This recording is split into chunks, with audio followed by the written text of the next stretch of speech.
గ్రామ సభ ద్వారా ఇలా ఒక మాట మీ అందరికీ 10 ఏళ్లుగా మనం రేషన్ కార్డు మన ఇంత పిల్లలు పుట్టినా పిల్లల పెళ్లి అయినా కుటుంబాలు ఏర్పడ్డా రేషన్ కార్డు రానటువంటి పరిస్థితి నుంచి ఎవరైతే రేషన్ కార్డు కావాలని అడుగుతారో వాళ్ళందరికీ రేషన్ కార్డు ఇచ్చే కార్యక్రమాన్ని ప్రారంభించగానే రకరకాల మాట్లాడుతూ ఉన్నారు. ఇవాళ మీరంతా ఆర్టీసీ బస్సులో ఫ్రీగా తిరుగుతున్నారా లేదా అక్క? 200 యూనిట్ల కరెంటు ఫ్రీ వస్తుందా లేదా? అది ఎక్కువ కాల్చుకుంటుందా? 200 యూనిట్ల లోపల కాల్చుకుంటే కరెంటు ఫ్రీ వస్తుంది. 500 రూపాయలకు సంబంధించిన గ్యాస్ సిలిండర్ ఇస్తా ఉన్నాం. స్వర్ణవర్ణం వండించిన వాళ్ళకు 5 లక్షలు 500 గ్యాస్ సిలిండర్ ఎక్కడైనా ఇబ్బంది ఉంటే మండల ఆఫీసులకు సంబంధించిన కార్యక్రమం ఉన్నది. అదేవిధంగా స్వర్ణవర్ణకు బోనస్ ఇచ్చినాం. ఉద్యోగాలు 55,000 ఇచ్చినాం. ఆరోగ్యశ్రీ ఇప్పుడు మరొకసారి 4 కార్యక్రమాలు తీసుకొని ముందుకు వస్తా ఉన్నాం. ఆ కార్యక్రమాల గురించి కలెక్టర్ గారు చెప్పినారు, స్థానిక ఎమ్మెల్యే గారు చెప్పినారు. మీకు సంబంధించి చిరకాలంగా ఉన్నటువంటి సమస్య నారాయణపూర్ చెరువును రిజర్వాయర్కి సంబంధించిన మార్చి కొన్ని డబ్బులు కేటాయించే విధంగా వస్తు మంత్రి గారు కూడా చెప్పడం జరిగింది. దాన్ని కూడా సానుకూలంగా పరిశీలిస్తామని చెప్పినారు. అంశాల గురించి మనం చేయబోయే ప్రభుత్వ కార్యక్రమాల గురించి ఎవరు ఎన్ని చెప్పినా నమ్మద్దమ్మా. నేను తప్పకుండా మీ ఆలోచనకు అనుగుణంగా మీ ఆశీర్వదించిన వచ్చిన ప్రభుత్వం అందరికీ న్యాయం చేస్తుంది.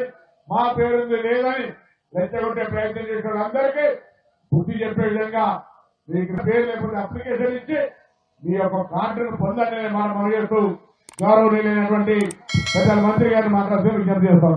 మేము చాలా సార్లు పోయినసారి ప్రజాపాలనలో దరఖాస్తు ఇచ్చాం. గతంలో మీ సేవలో ఆన్లైన్ లో అప్లై చేశాం. మళ్ళీ ఇప్పుడు దరఖాస్తులు ఇవ్వమని దరఖాస్తుల పేరు మీద కార్యవాపన చేస్తున్నారని చెప్పి ప్రజలు తీవ్రమైన ఆగ్రహాన్ని వ్యక్తం చేస్తా ఉన్నారు. గతంలో ప్రజాపాలనలో రేషన్ కార్డులకు దరఖాస్తు ఇస్తే ప్రభుత్వం వాటిని ఆన్లైన్ చేయకపోవడం వల్ల ప్రభుత్వం ఆ దరఖాస్తులను కట్టన కట్టి మూలకు పడేయడం వల్ల ఇవాళ వాళ్ళ పేర్లు జాబితాలో కనబడడం లేదు. అధికారులు నిలదీస్తే మళ్ళీ దరఖాస్తు ఇవ్వండి మళ్ళా చూస్తామని చెప్తున్నారు. ఇప్పుడు ప్రభుత్వం వచ్చి 13 నెలల తర్వాత కూడా దరఖాస్తుల పేరు మీద కార్యవాపన చేస్తూ ప్రజల్ని మోసపుచ్చుతా ఉన్నారు. అబద్ధాల పునాదుల మీద అధికారంలోకి వచ్చిన కాంగ్రెస్ పార్టీ ఇవాళ ప్రభుత్వంలో పాలనలో కూడా అబద్ధాల పరంపరనే కొనసాగిస్తా ఉన్నారు. పాలనలో కూడా అబద్ధాల పరంపరనే కొనసాగిస్తున్నారు. 13 నెలలైనా ప్రజలకు ఇచ్చిన హామీలు ఒక్కటి కూడా అమలుకు నోచుకోలేదు. అప్పుడేమో అందరికీ పరమాన్నం పెడతామన్నారు, ఇప్పుడు అడిగితే పంగనామాలు పెడుతున్నారు. ఎలక్షన్ల ముందు అందరికీ పరమాన్నం అన్నారు, ఇప్పుడేమో పంగనామాలు పెడుతున్నారు అడిగితే.